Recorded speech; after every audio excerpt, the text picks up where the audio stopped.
For this video, magluluto tayo ng ginataang santol. Siyempre, ingredients natin, santol, bawang sibuyas, laurel, paminta, at taba, tsaka alamang.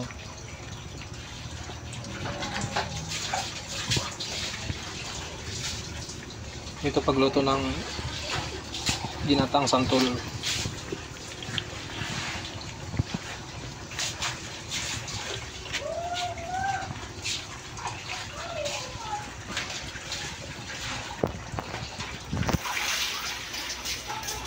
Hintayin lang natin maigay yung paunang kata.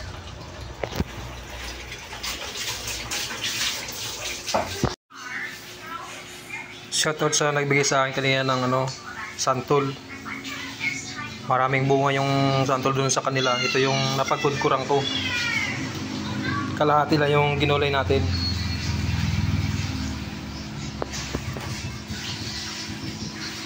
Salamat sa Imo Prime. So, ayan guys, medyo tuyo na. Ilagay na natin yung kakang kata.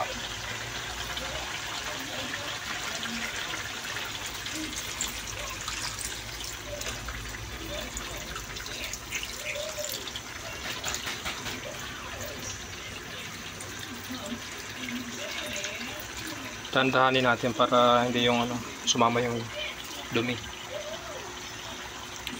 So ito, pagka matuyo na, magmamantika to. Ganito yung pagluto ng ginatang santol. Kahit na hindi tagsantulan ngayon, mayroon pa tayong santol.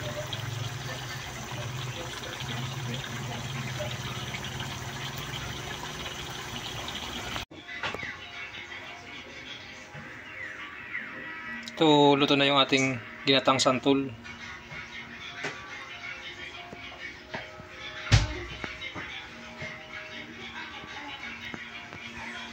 Medyo nagmantika ng konti.